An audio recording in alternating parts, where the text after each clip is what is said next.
Welcome to the Education Insights Focus on Behavior podcast. We're here to talk about all things behavior in the world of education. We take the science of behavior and break it down for educators into easily implementable steps, and we're excited to spend some time with you. Get ready to talk through behavior, what works, what doesn't work, and how we can all improve our work in schools so we as educators can be more fulfilled and our students can be more successful. Welcome again to Education Insights Focus on Behavior. I'm your host, Dr. Selena Layden, and as always, I'm joined by my co-host, Daniel Irwin. Hey, Daniel. Hello. And Dr. Daria Lorio-Barston. Hi, Daria. Hi, everyone. We're also happy to have our producer, Emily Muse. Hi, Emily. Hello. So this is another one of our special episodes of our podcast. We're going to take a deep dive into the 7 dimensions of behavior. If this is the first one you've heard, just a little bit of background. In 1968, there was an article published in the very first issue of the Journal of Applied Behavior Analysis. That article was called Some Current Dimensions of Applied Behavior Analysis. It's a seminal article in our field and discusses the 7 dimensions of behavior analysis, which are applied, behavior, analytic, technological, conceptual systems, affective, and generality. These help to inform the science of behavior that we focus on. And so today, we are going to focus specifically on conceptual systems, which is a super fun, fancy term. What does it mean? I'll give it a go, Selena. I'll take this one, Daria. So the idea of conceptual systems is, part of our ABA, being a practitioner in ABA is being very procedural and technological, and being very descriptive about the things we're doing. It adds to that the interventions, the strategies, the whatever we use, are rooted in the basics, in the fundamentals of behaviorism. And so to say that more clearly, that when we put together interventions, we have to describe the interventions in the language of ABA, and be able to describe them in terms of the basics of behavior analysis. Like basically, how are they working? We're using these principles, these fundamental concepts within behavior analysis that make up the interventions we're doing. And so it's not just sort of saying we're doing a visual schedule, right? Like a visual schedule is a technique. It helps for students with autism. It helps kids with executive functioning challenges, helps sort of outline the day. But learning to use that visual schedule is much more complex than that. And so when we, as behavior analysts, we have to think about it in terms of the prompting we're using, the reinforcement we're using, the prompt fading strategies we're using to teach that skill. It's not sort of a standalone thing. And the more we can think about those conceptual components behind the interventions we're implementing, the better we are at, well, not the better, but the more transparent we are and the more likely we are to have effective interventions.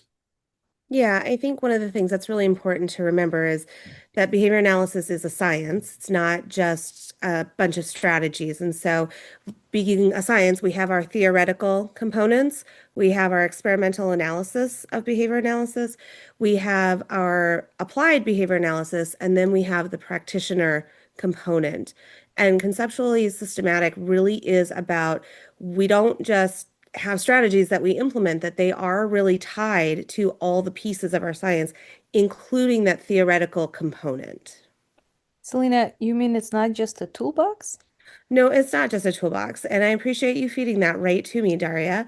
Anyone who's ever heard me talk about this, I really hate the toolbox analogy when we talk about behavior analysis, because behavior analysis isn't just a bag of tricks. It's not just a bunch of strategies that we implement.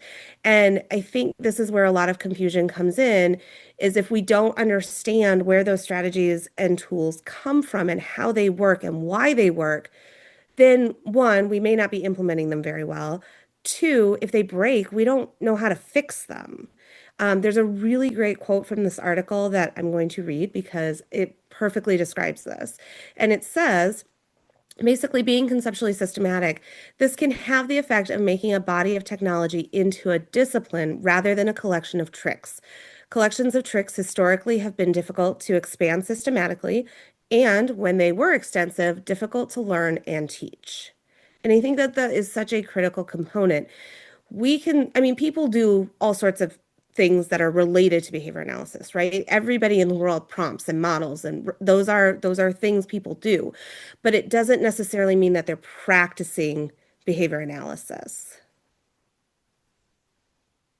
Well, and I think the other piece of that, right, is it's important to be conceptually systematic because that is how a discipline is made, as opposed to, as you said, like a bag of tricks or even just a combination of strategies. And the other thing that Bear pointed out in the article that I think is worth noting is that we have to describe things in a way to really set up the successful replication and not just the technological piece, but that connection, that explanation to the science and to the research that supports those behavior analytical concepts.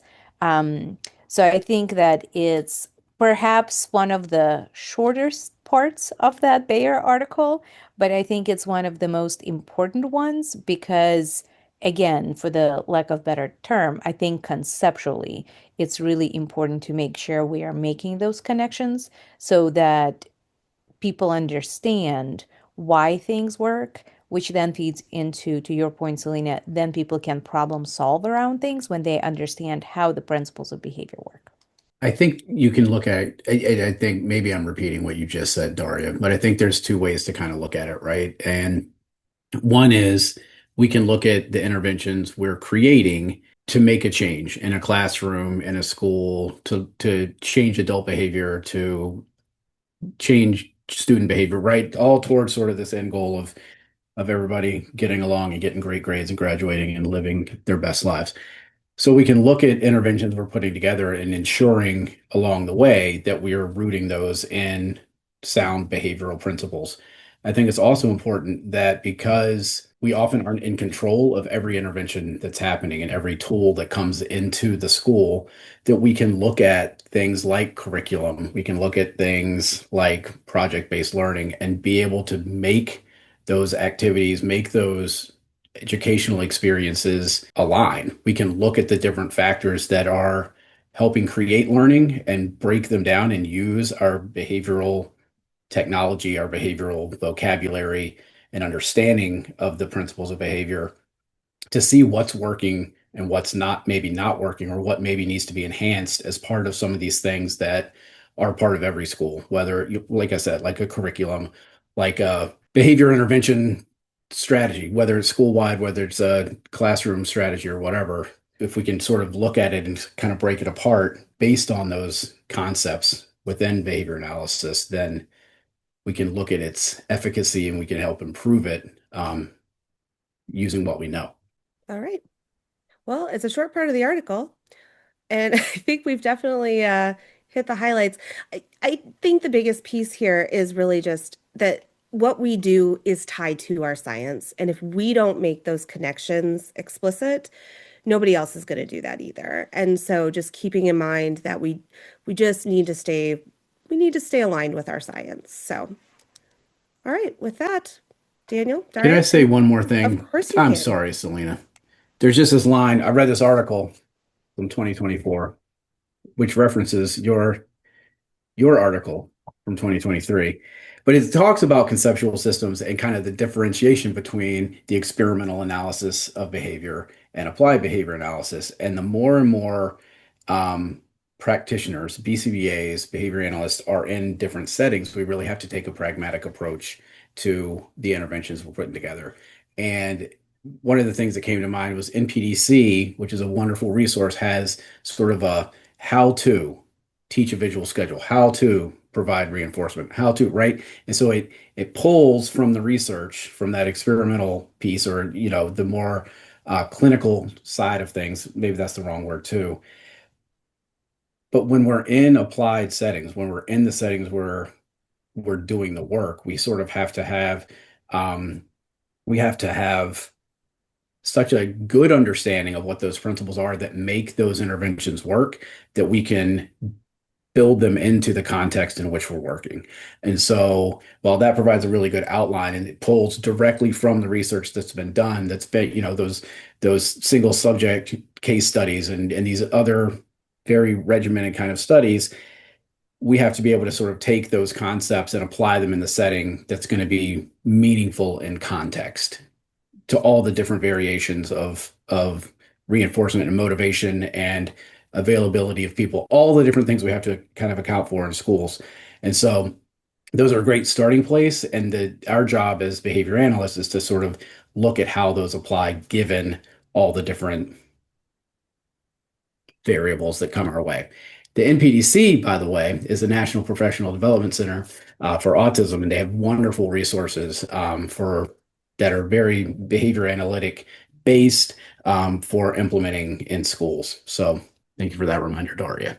Well, thanks for the shout out, Daniel. And I will also say, like, I agree. I think one of the great things about behavior analysis is that we can apply it to lots and lots of contexts, but there isn't necessarily a study that does that directly for everything that we want to do. And so that's where, again, being conceptually systematic is really critical so that we don't lose the science part of what we do.